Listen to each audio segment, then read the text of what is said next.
Hello! A little while ago, I put out a video about double-track merges, and it generated more comments than normal for one of those, so I thought I would do a follow-up. Now, of course, one of the immediate things was that of these designs, only the fancy co-op junction design approached the efficiency of just having separate tracks. And so, yes, well, why would you even build a network? Just don't. Just build track per train is the preferred option everywhere. Build something that never has any connections and ends up looking like the wiring loom for an early 1980s luxury car. Well, in reality, that's not very efficient in terms of tile usage, because you will end up with sort of the centre of your map with kind of 24 tracks going side by side. And then it's also kind of not as much fun. There's not really much to optimise with this. Well, other than the fact that we know that this is slightly more efficient signalling, but that's it. You just build semi-compact railroads, you put big bundles of track together, and you do that. So for the rest of us, we build networks, and some of them are inefficient, and some of them are efficient, but perhaps take a while to build. But another question I had, which I thought was worth investigating, is none of these tracks have any waiting bays. This feels a little bit similar to that video that I did on signals after a junction, but subtly different. I thought it would be interesting to look at versions of these which had waiting bays included. So here we have some very similar layouts, but instead I've created waiting bay versions of each. And this took a little bit of figuring out, like exactly what is the waiting bay equivalent of a crossover, what is the waiting bay equivalent of a chain flip-flap, and then the hardest one, what is the waiting bay equivalent of this co-op junction. And in fact, I think, because there's some magic in this junction, the original lengths were functioning as an OR gate, then this, I think, might ruin it. But I'm getting ahead of myself there. Before I get back to that topic, one other thing that surprised me, which nobody, me included, got right, was I was worrying with this junction about trains were occasionally still taking the merge. No, it's going, why are they doing that? That's not right. But actually, I went back to the co-op wiki and looked at this, and that is actually a deliberate part of the design. And the reason for it is that this part here effectively acts as an OR gate, and that means if the train wants to pathfind this way, it will, but it will still do it respecting the priority of this, which is effectively the main line. And that's kind of why it's seen as the fail-safe join, which is that ultimately if a train decides it needs to join, it will join. It will not go wandering off on some adventure elsewhere, which was before we had things like YAP and path-based signals and so on, was much more of a problem. Anyway, what I was talking about with performance. Now, before I start this experiment, and this is genuine, this is before I have recorded a single thing of trains using this, I wanted to say what I think will happen. And that's mostly for the entertainment that I'm probably going to be wrong somewhere. And I like the idea of being wrong. I felt being wrong on video is good, because one thing which absolutely drives me wild about the modern internet is people having to be right all the time. And having to always come across as, oh, I'm so much smarter than you. And that's really not a good way for society to work. So let's do some being wrong. So what do I think will happen? Well, I think in this crossover case, I think with this path-based signalling approach, I think this will actually improve the crossover. Because I think what will happen is rather than trains taking the crossover, blocking the other line and trains from here going, oh, I need to go back. Instead, a train will come down here, will block the waiting bay, leaving this line free, and the train from here will go, oh, well, the waiting bay is blocked. I can't use that. The only thing I think that might happen negatively is trains getting caught up in the waiting bay, unable to proceed. But I think with these fairly even signal gaps, that shouldn't be a problem. Obviously, the flip-flap, here's where I think the waiting bay is actually not going to help. Because I think the magic of the flip-flap was the train only enters it when it can get to free track on the other side.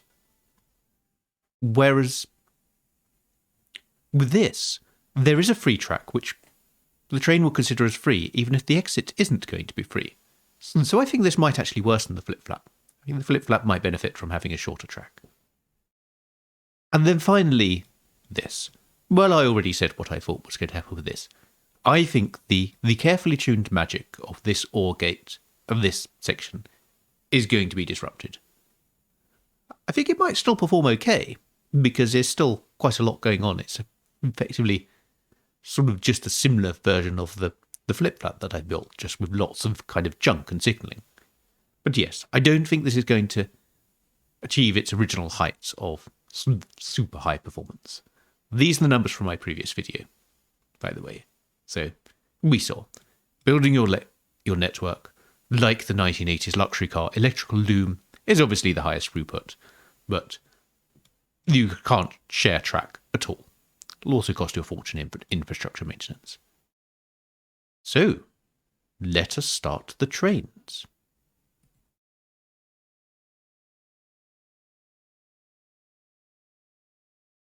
So I'm going to let these feed out onto the networks, let them sort of bed down a bit as well.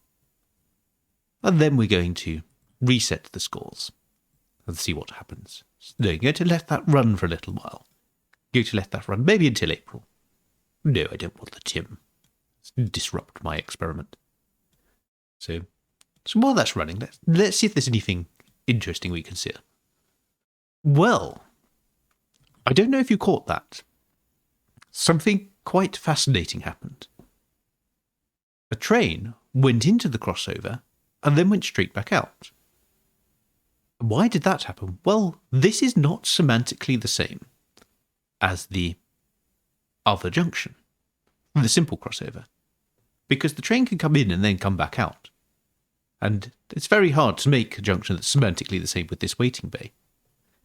But I think that might result in some pretty incredible efficiency. The train just that. Yes, so this train the Pathfinder went into there, and then it just goes back. And it's interesting that it would do that if the route was blocked like that. Yes, it would go straight back.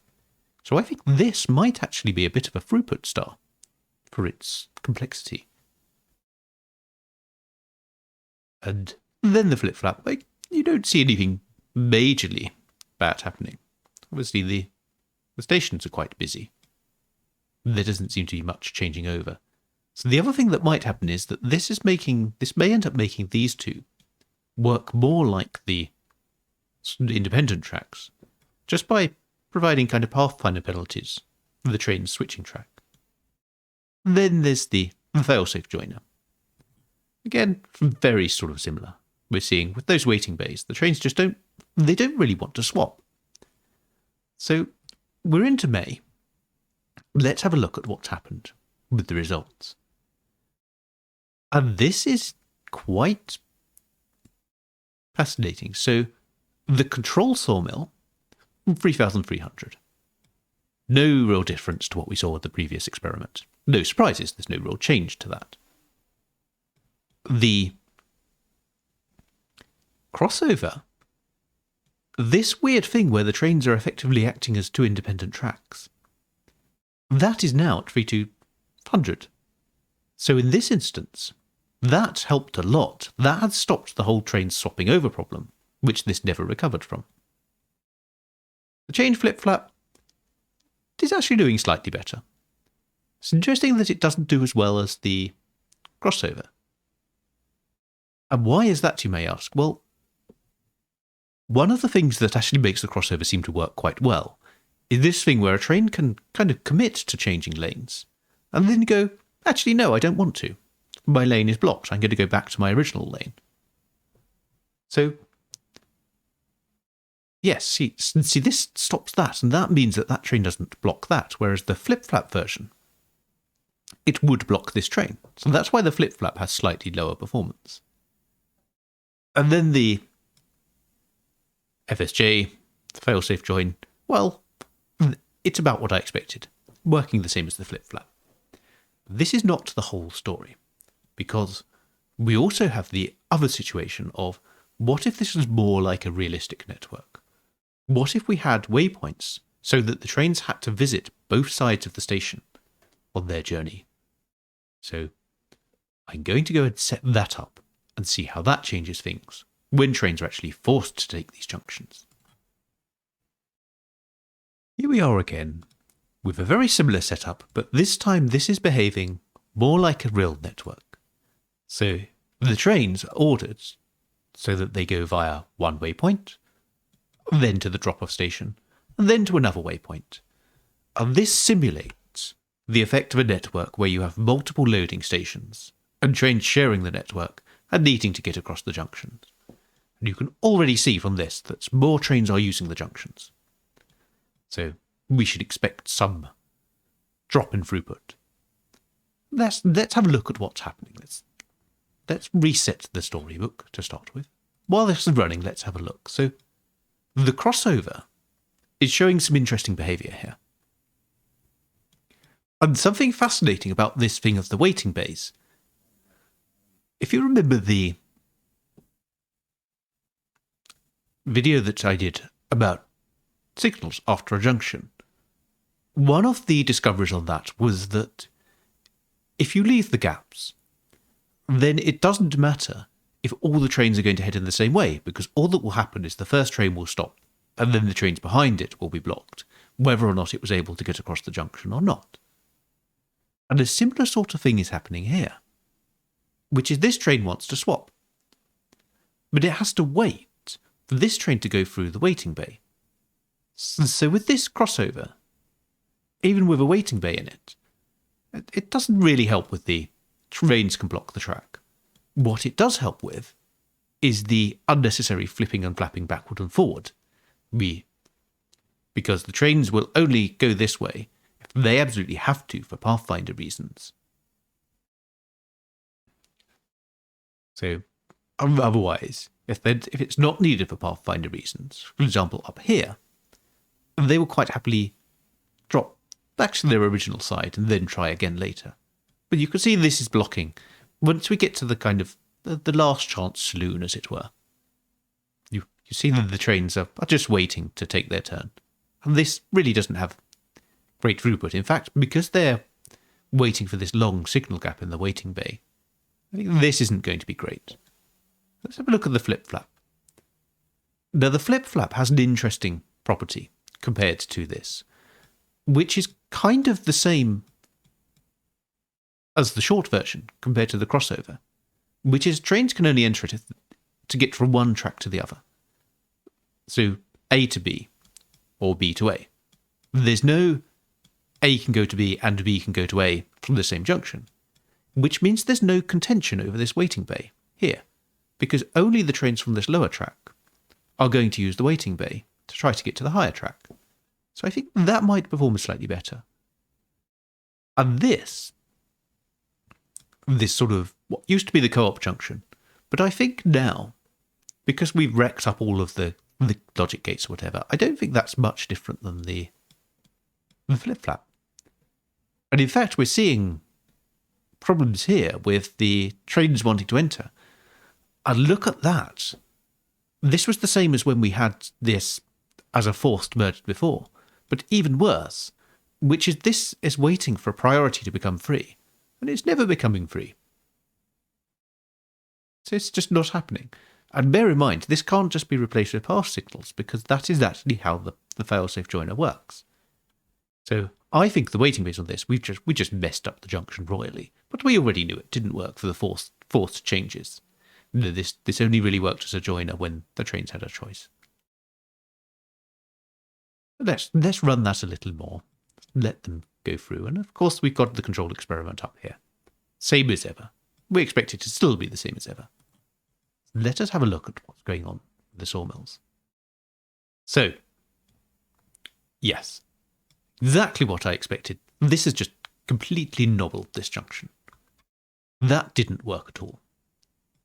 So if we compare, as an unforced, it was performing very well. As a forced junction, it's terrible.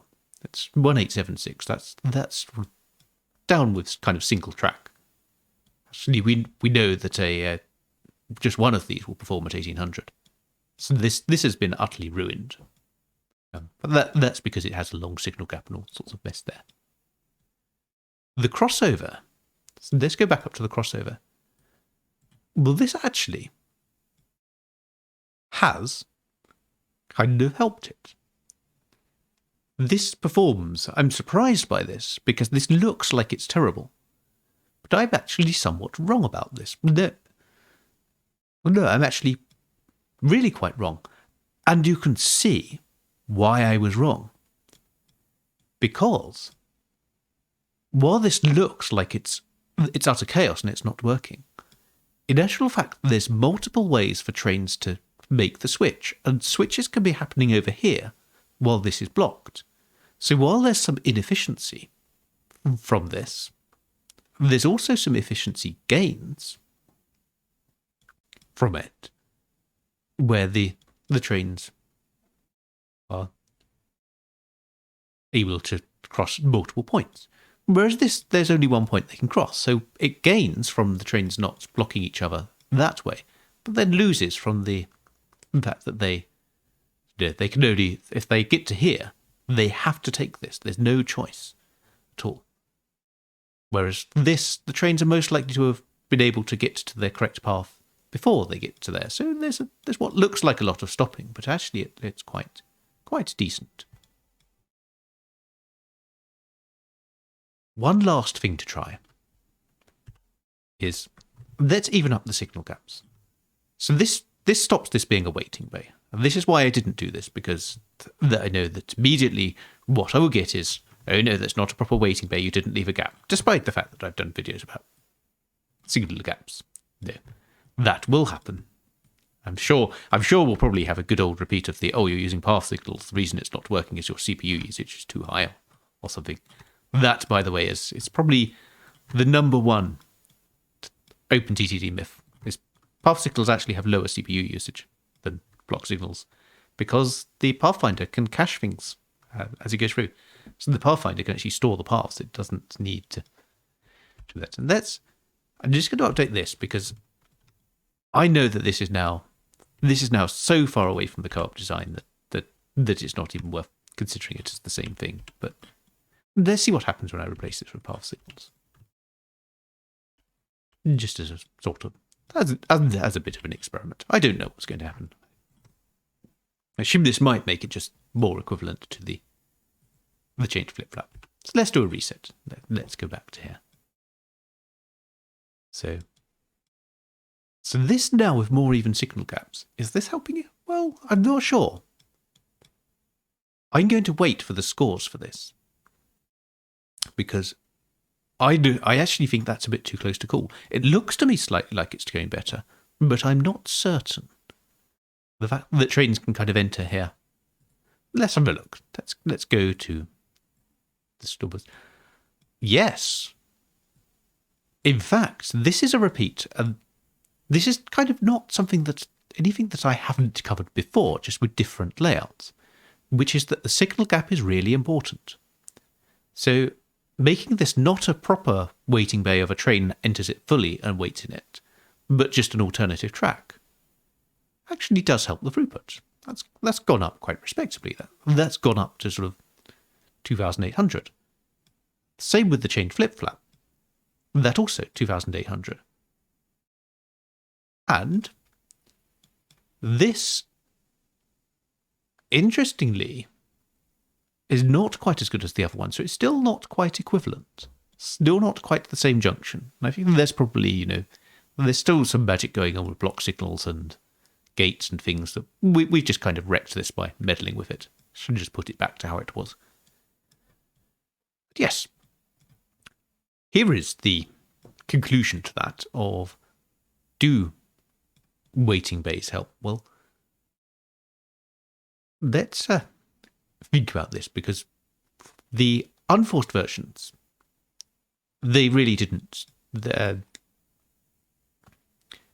make a huge difference on the flip-flap, but they did help out a lot with the crossover.